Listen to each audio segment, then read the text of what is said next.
Hello Marvel Legends! This is a special video just to mainly say thank you, because I just hit 1,000 subscribers! What is going on? That's bonkers, but also really awesome. So I just wanted to say thank you so much for everyone who has supported the channel and just watched and commented and subscribed and just made this an amazing community and such an incredible trip to be on. I love doing this so much, and I love that you get a kick out of me doing it. So now that we're at 1,000 subscribers, a lot of people are asking, now that you're getting bigger, you can monetize your videos. Are you going to sell out and start putting ads all over them and that kind of thing? And of course, the answer is yes, absolutely. That's what I'm going to do. But don't worry, it's not going to get. Don't run away. Don't unsubscribe. The subscribers are like my crimson gem of Sitarak. It's like the source of my power. There are going to be ads on the start of the video, so I can get some of that sweet internet money. Because hey, I'm an actor in 2020. We got to get paid somehow, right? So I've got a lot of exciting things planned for this little 1,000th celebration. So this video is the display, with most of it still standing.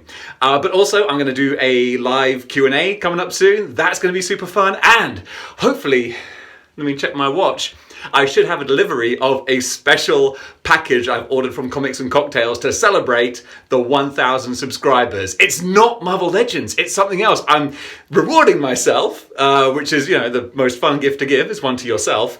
Don't listen to anyone else, that's lies. Presents for yourself, it's better to receive. So much innuendo there. So yes, there's going to be a big unboxing of something non-Marvel Legends related. But in the meantime, guys, this is my complete Marvel Legends collection. Let's do it! So, 1,000 subscriber collector's showcase. Let's do it! Starting off with the classic Spider-Man shelf. This is kind of like the crown jewel of the collection, I reckon. So this gets pride of place, sort of dominating the, well, I still call it the bunker, but it's now pretty much the Marvel Legends Museum. So this is my first 10 years of Spider-Man, I'd say. This is everything from 1963, all the classic Lee Ditko type characters here. And then keeping it classic on this shelf, we move over to the classic Avengers. Earth's mightiest heroes. We got the Trinity here, the big three. We got the Hulk, Wasp around the corner, Scarlet Witch, Vision. Now, look, I know what you're going to say. Union Jack? Really? Yeah, I know, but I don't know where else to put him. Someone help me out, because I love that figure, but I don't know where he goes. But I love these Avengers, looking suitably mighty. Now let's go across, back past the gorgeous Spider-Man setup. Oh, I love these guys. Oh, so good. Over to Marvel's first family, the Fantastic Four. The Walgreens blue ones. Hopefully we're going to get a new Fantastic Four wave. Little Herbie at the front there. Again, trying to keep it classic. We got Black Bolt. I need to get myself a Medusa to go with him. Doctor Doom, he's going to be upgraded pretty soon. Thanos, Namor with the beard. And people say you should have classic Namor without the beard. But yeah, I like a little more something going on in the face there. A little more face fuzz. You got Super Skrull around the back. And here we have my kind of thrown together version of a Frightful Four. I'm not sure if these guys are ever canonically a Frightful Four team, but I wanted to give them some shelf space because I just love those guys, so bright and colourful. That is the top shelf. So now we're going to start getting into the Spider-Man chronology. So we're going to start off. We were in the 60s, now we're going to go 70s and 80s. Sorry, it's a little bit dark in here. So we got Six-Arm Spidey, who of course you pair up with Morbius, as they both appeared together. The gorgeous Bullseye figure. Now this is a funny one. Back in Black Deadpool, a character who was only created like a year or two ago. But chronology-wise, he fits in this group because he held the black costume symbiote before Peter Parker did. At least that's what the story says. I don't know if it's official continuity or not, but we'll go with that. We got Hobgoblin, Elektra, have to keep her and Bullseye apart for obvious reasons. Got the Jackal here. Now, yellow costume Wolverine. I can't really think of any iconic Wolverine 80s stories when he's in the yellow and blue, but you gotta put him somewhere. And Iron Fist as well. And the slightly more modern costume, I'm tempted to put him down with Luke Cage, but I kind of like this street level vibe we've got going on here. Now going across from the 80s to the 90s. We're getting into my childhood era here. So 90s, we have Silver Sable's Wild Pack with the Sandman and Paladin. Of course, nothing is more 90s than the New Warriors. And we desperately need some more. I want to see Justice. I want to see Speedball. And we got Firestar coming, so that's pretty cool. Shang-Chi, again, don't really know where to put him, but he goes fine here. Again, War Machine. You can't get more 90s than that. Bit of Nick Fury. I remember the Marvel Edge story where Punisher killed him off. Oh, that was great. Moon Knight just looking gorgeous. And look, count them. 1, 2, 3 sickles. I still have them. Now, I like what we got going on here with the Captain America, Wolverine, and Black Widow making that Uncanny X-Men cover. And I threw Wendigo in here because I can pair him up with brown costume Wolverine. And we've got that Todd McFarlane story from the early 90s Spider-Man. So it stays Spidey-centric. Now, late 90s. So we're getting Clone Saga and Symbiotes is what the late 90s are all about. I'm sorry the quality here of this footage is a little bit shadowy. Of course, we've got Acts of Vengeance and Infinity War and stuff. So we have Demo Goblin and Doppelganger there. We got the debut in the 90s of Spider-Man 2099. Of course, Peter starts to lose his marbles. So we have the Puma and Armored Daredevil to kind of bring him back from the edge. Cletus Cassidy arrives on the scene and starts murdering everyone as Carnage. And for a short time, Peter went cosmic. Oh! Sorry, lots of getting up and down here. My knees love this. Now you get late 90s, and it gets a little sort of funny with the timeline here. So we have the end of the Clone Saga with Ben Reilly as Spider-Man before Peter Parker takes back over. In this sort of era, the Thunderbolts came to prominence as well. We need to complete that team. Of course, the Green Goblin, Norman Osborn, came back. We had some fun stories with the White Rabbit, so I wanted to put her in here to bulk out this display a bit as well. We had the debut of MC2, and pretty much the only character to survive from that would be Mayday Parker. Deadpool, he's got to go somewhere. The Merc with the Mouth, he was, still big and making a bit of a comeback in the late 90s, so that works. And of course, we had Marvel Ultimate Universe. So we got the Goblin and the young Peter Parker Spider-Man. Then we come over to the mid-2000s, what I would call the peak Bendis era. So we have the New Avengers, we got Wolverine, Luke Cage with Jewel, who I know sort of storyline-wise, she was Jewel long before this and kind of retired and become Jessica Jones, but come on, you've got to have those two together. And Juggernaut, who was a later Thunderbolt. And of course you got the New Avengers with the Sentry, and Peter Parker lived with them in Avengers Tower for a while. Of course, things rapidly went south, and we got the Dark Avengers, little House of M representation there, and of course this is around the same time that Bucky pops up as the Winter Soldier in the pages of Captain America. Now going across to Big Time. Big Time, I'm on my way out of making it. So of course, Big Time, you got guys like the Phil Urich Hobgoblin, we got Agent Venom, the Red Hulk, so you start to get that Thunderbolts team with the Red Hulk and Punisher there. We got the debut of Miles Morales in the Ultimate Universe. We got the Superior Foes of Spider-Man here.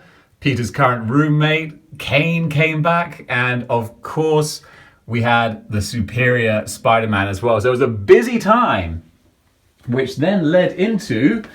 Oh, I forgot to open this section. That led into Spider-Verse. So I kind of mixed things up a little bit because I wanted Spider-Verse to be a bit more prominent, not down by my feet where I would miss it.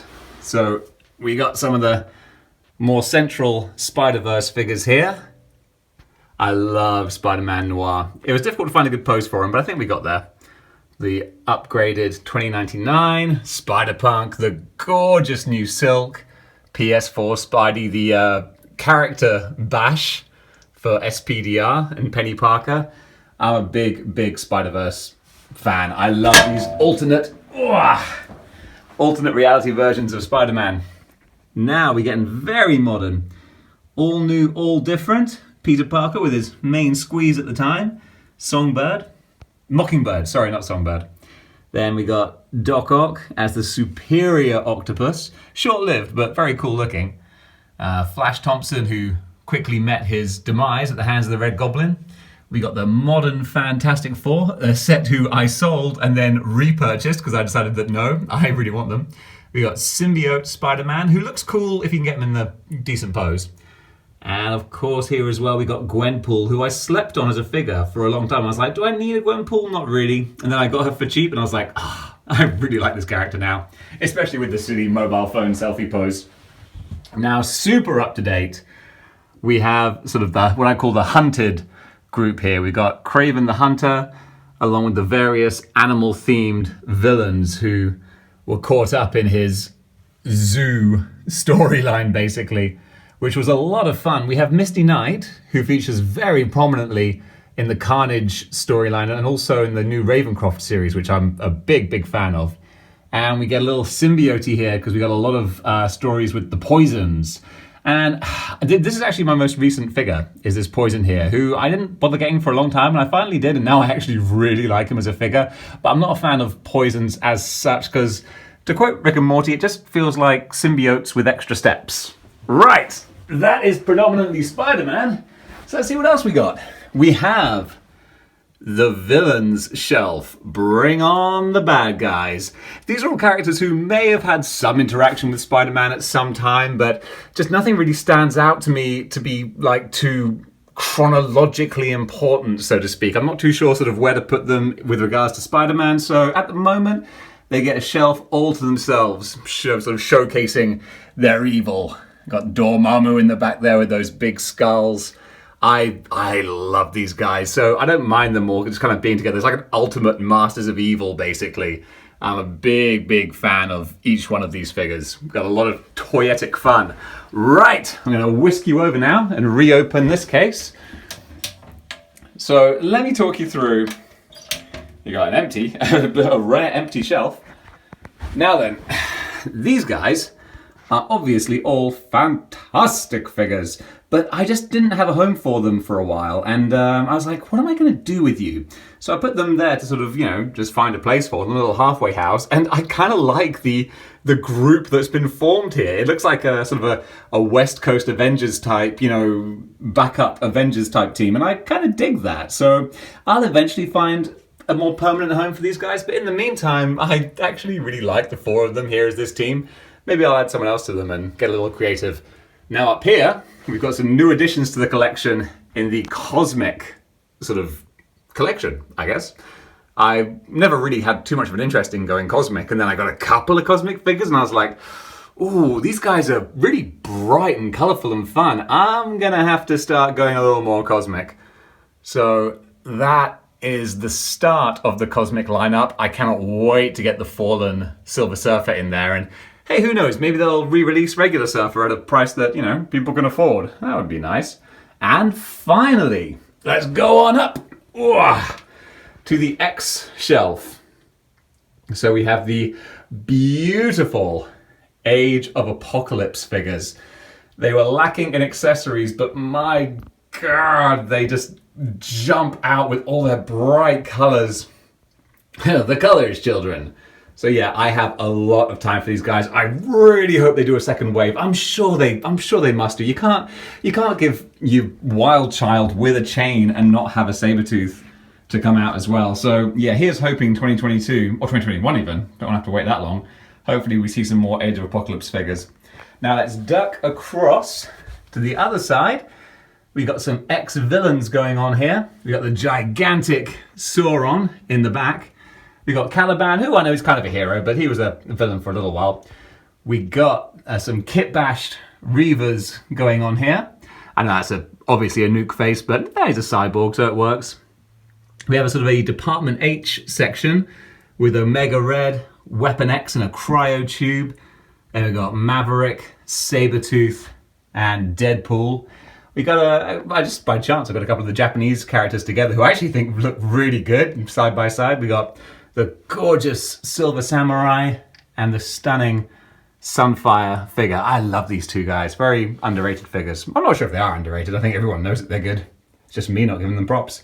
And finally, we have the 90s X-Men. This was a set that took a while to get. I can't believe originally I was like, I'm just going to get Spider-Man, and then, well, the rest happened. But yeah, I love these guys. This is just, you can't help but look at them and just, you just hear. I know that you're hearing it right now. You're hearing